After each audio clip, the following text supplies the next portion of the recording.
Mimo was doing really well for a while, you know. But you get to a point where it's either sink or swim. And Mimo turned out to be a rock without arms. Although Mimo was artistically at the height of his career, he secretly feels alone. He confides in various bathroom walls, revealing the depth of his despair. Mimo retreated away into himself. Don't really know what that means, but for all practical purposes, he was pretty quiet and masturbated in his room a lot. Publicly, Mimo becomes more and more crotchety. His work during this time, although still popular, is widely considered to be not very nice at all. You can really sense Mimo's disillusionment with his dream. I remember seeing Chair and thinking, how could a man who had accomplished so much at such a young age be so mean-spirited? Oh, come on, sit down. What the fuck's wrong with you? Just sit down. Fine.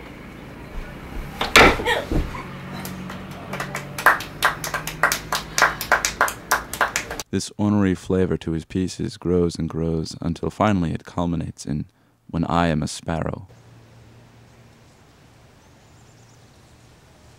Hey, are you homosexual? No, I'm not.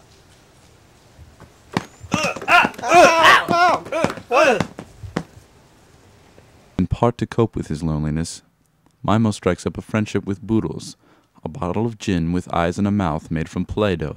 Their conversations are long, and Mimo reveals much discontent with California and a longing for simpler times. Hi, Boodles. Hi, Mimo. I'm sad.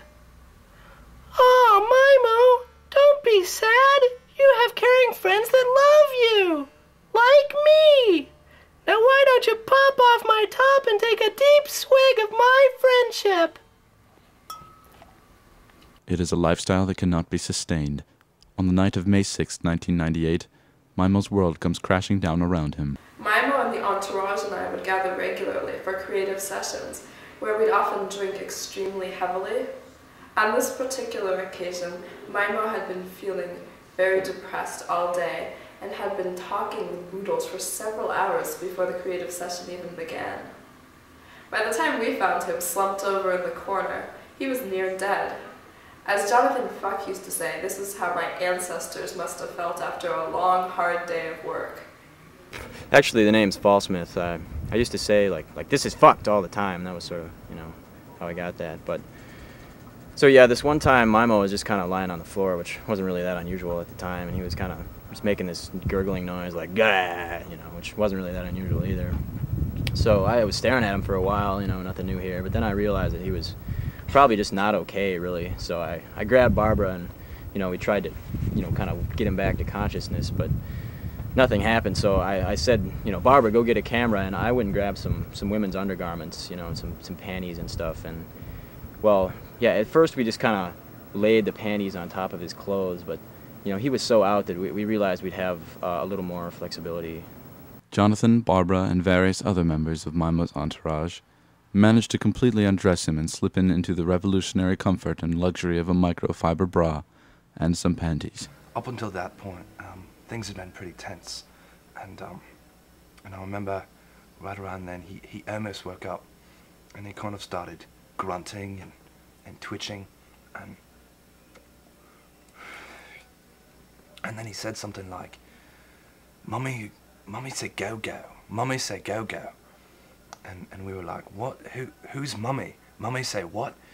And he replied, Mummy's a dick for. And we were like, what? What's a dick for? And then he was gone again.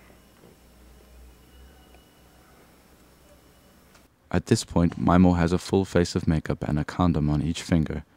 The mood becomes frantic as repeated efforts to revive Mimo fail, and the time that has elapsed since he was last conscious approaches the 2-hour mark. Then someone brought out a dildo, and I guess that's what did it. Mimo awakens but is puzzled. He gets up and says goodnight to the entourage. The next morning he's gone, along with most of his stuff. What was his destination? No one knows. All that is certain is that the fast California lifestyle proved incompatible with Mimo style. We were all amazed, in fact shocked, at Mimo Pops' disappearance with the abrupt nature of it, it was as if someone had taken one of the primary colors away from the California colorists. Say what you will about Mimo Pops, but you cannot deny that he has changed the face of modern performance art.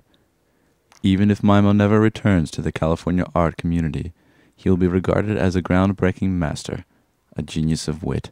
But as art lovers or just as members of humanity, it is all we can do to hope that Mimo will indeed return to his home and contribute to the art world again someday.